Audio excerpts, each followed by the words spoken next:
are you there? Picking up on that conversation that I was talking about, that I had with the Lord yesterday, concerning the impending judgment of the Lord in Harare, concerning the servants of the Lord in Harare, whom God had given the mandate of running the country on his behalf and blessing his people on his behalf, but instead they have decided to feed only themselves and their families, and they have not fed his sheep. Concerning them, therefore, we had a very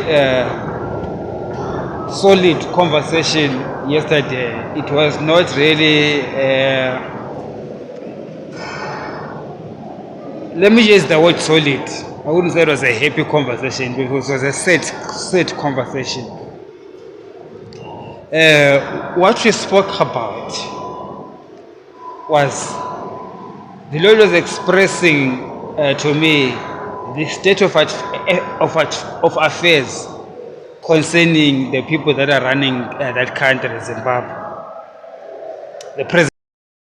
So, as I say, it's the president and the guys that are in authority. Like, when I'm saying authority, the ones that you know about and the ones that you do not know about. Because there are other people in authority that you do not know about, because they don't have political positions, but they have taken silent business positions in the country. They're benefiting business-wise, and they know that they're benefiting undue fruits, or they've got undue benefits owing to their proximity to power. All right, not that being close to power should not benefit you at all, but not to the extent to which the sheep of God are not fed anymore, because they're only feeding yourselves. Even the leftovers, you're not giving them. So the Lord was expressing to me his disdain concerning that in the nation of Zimbabwe. And then he was saying to me, so we're discussing this thing. He said to me, what do you think is going to happen to these people, or how do you think they can come, this whole situation can come to an end or can be resolved? So I got to be thinking, and as I was thinking, answering the Lord, I'm thinking, okay, so what are you going to do? Vote them out? No, the elections can be rigged. In any case, the ones that are not politicians, they're not. They don't care about the elections. Doesn't matter. And then, what matters to them is the mining industry mostly. As long as they control the mining industry and they control any other industry that comes, that tries to, that grows, they take over and do monopoly capital. It's only them and the few of their friends, and the rest of the country suffers. So the Lord says to me,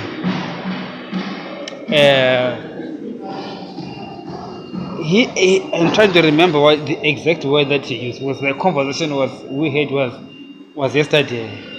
He says to me that these people arrested, they feel like no one is going to touch them. They are untouchable. They've looked around and they saw no one is going to come to remove them. No one is going to do anything to them.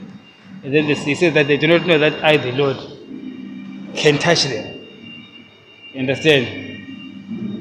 Well, then God left me with a question.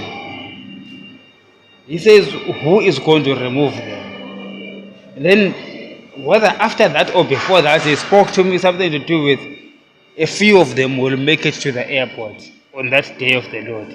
A few of them will make it to the airport. Some of them will make it to the airport and then leave the country. And the others will not be able to make it to the airport. They will be stuck. And the road, the journey to the airport will be closed. I do not know how, when, by who, during what purpose. I don't know what operation will be taking place at that time. But that's the thing that the Lord showed me yesterday. Actually, didn't show me in the spirit. We were discussing, we're talking. He was telling me that the airport will be too far for others. But those that are lucky, they will escape, they will get out of the country. But others will not be able to do so, including the people that are in business. Including the people that are in business and then other people that are in government or in other institutions of authority in the nation, high institutions of authority, very, very high level positions of people that do believe that they are untouchable. But they also say that on that day you will snuff them out, all of them one by one, and none of them will be able to escape from his face and from his wrath, because for he shall stand in Harare and he will deliver his judgment. And a lot of people who are involved will be stuck, and because of the solar, they will think like, why have I not been listening? People like me who are talking right now, I'm prophesying and I'm talking. A time is going to come when they will feel like, they will ask themselves, why didn't they listen to what I'm saying now? Because the thing that the Lord is asking them to do now, it's not very difficult things, it's very simple things. They will still remain rich, they will still remain in power, they still have, live right, but then they don't want to share. You see, the problem is greed in Zimbabwe. The problem is with the cabal, the few that are there in power, who've got access to power. Their problem is greed. It's not like they are poor, it's not like they need an extra dollar. It's pure greed. Like, okay, I need some more. You've got billions, other people have got nothing. Here's 2 more billion, they need that also as well. Like, it's as if like they're now in a league of competing with other billionaires. They're trying to join the sheikhs of the Middle East. They want to be billionaires. We don't have oil that much. Okay, you cannot compare yourself with the sheikhs of the UAE, people who have got oil and gas. When you're in a country that doesn't have all that, you're just selling gold mines. How much are you selling for gold? Understand? But you are rich anyway, and no compassion at all. That's what the Holy Spirit is very angry with. No compassion at all. What the Lord has allowed you to do is a place, but compassion is zero to the plight of the poor. Because of that, therefore, says the Lord, because the plight of the poor has been ignored, and I speak, and nobody seems to be paying attention, and nobody seems to take me seriously, but think that maybe I'm a fool or whatever. Because of the sake of the poor who pray to the Lord, the hand of the Lord shall come heavily on those that are failing, but they are in authority, and they are failing to deliver the goodness of the Lord to the people that it is true. Now, after, as I said that at the end of the conversation, of course I cannot remember exact word that the Lord used. At the end of the conversation, the Lord was asking me a question that I could not answer, concerning about who is going to do this thing. Like, I do not know, and I don't even know what it is, and I do not know what you're talking about. So obviously this paints a very grim picture. You could speculate at what could happen. Could there be a release of information, secret information about these people, who they are, what they're doing? Would there be an angry mob against them? Could they be arrested by the police or intelligence? Could it be a military coup? We do not know, but it's that grim picture that the Lord gave to me yesterday. And you can just make up a decision what you think, but then even if you make up that decision, you wouldn't know until it happens. Right? Until it happens. That is how that is how, if they do not adhere to the word of the Lord, that is where they're going to end. Their fate is going to be at a place where it's not going to be nice. And the specific thing that the Lord showed me, I said that, son, these people, they are not as powerful as we think. They are not as powerful as the people of Zimbabwe think. They are so weak and they are cowards. God said, I'm going to come in one day and they will jump like crazy. I saw somebody jumping like crazy. They will jump like, because to the front of the Zimbabweans, they look powerful. They look unmovable. They look like nobody can remove them. Nothing can happen to them. But God said to me, no, they're just weak and miserable. I just come only one day, just say, hey, they run away there and there. So the salvation of Zimbabweans is not very far.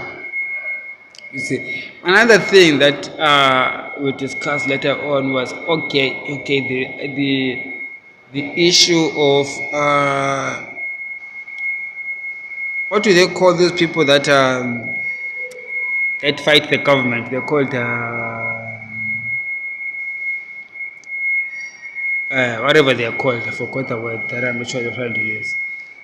Uh, so what happens to these people is that they come up against the people in authority, right, with a cause, right? It's a good cause. It's a seemingly good cause, and the people support it. And then maybe if they win, they succeed somehow in their revolution and take over power, whichever way they take over power. Usually, they become the new oppressors because when you are addressing a revolution, you're addressing the problem that there is, but then do not address how you are going to tackle it. You discover that when we get to that position, that person who was in there was not different from you. You most likely do what they are doing. Imagine if people take to the streets, thousands of people take to the streets to remove the government. Finally, the government is removed. Those thousands will not be in government. There's going to be a few of their leaders. Now, here's the question: how do you know that the people that lead the revolution are going to do right? How do you know that? You really do not know. You are actually relying on their characters. You are relying on the goodness of their characters if they are good. You know,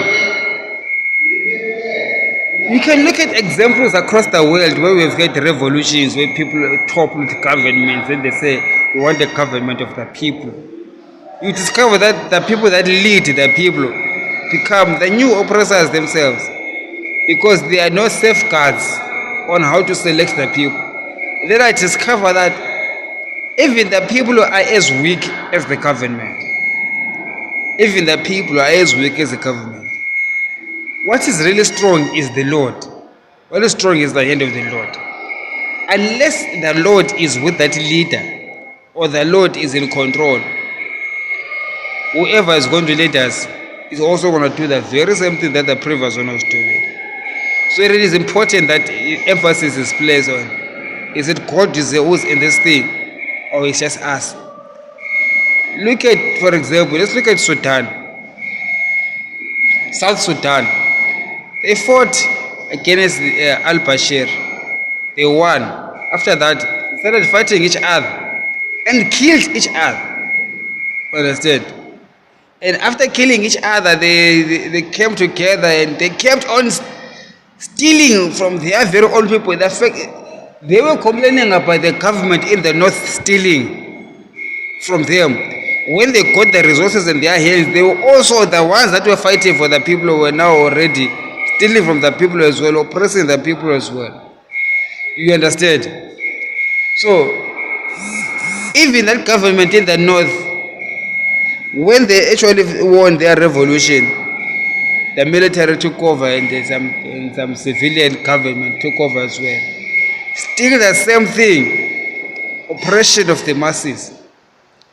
You discover that, so there is no value in taking up arms to try to say we want freedom, so we're going to use arms.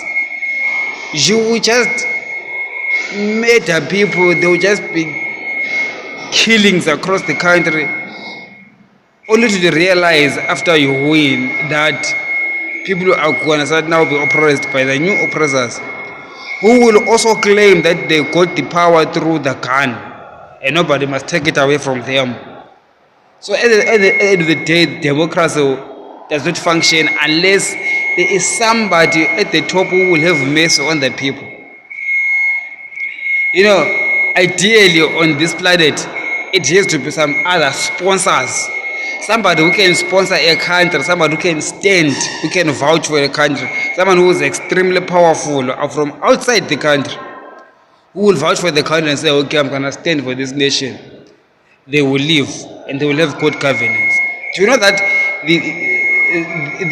there is people on earth right now, which that we do not know where they are, we do not know their names. There are people on earth who can say today, I want Zimbabwe to be stable, and it will be stable. There is people like that. They might not even be Zimbabwe. They might be the more white people in Europe or somewhere there in the USA. They can just decide Zimbabwe is going to be fine. And it will be fine. And there will be no war. There will be nothing.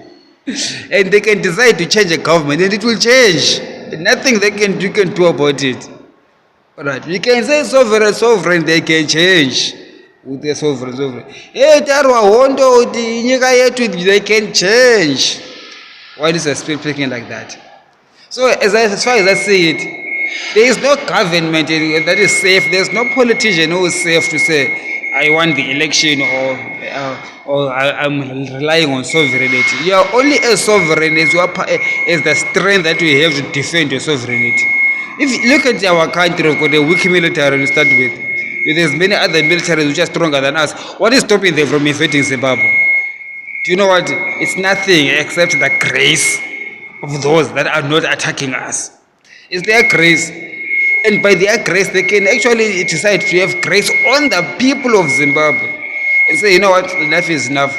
We are tired of these ZANU-PF people who are destroying the Zimbabwe's lives. We want to get rid of them now and start a new thing.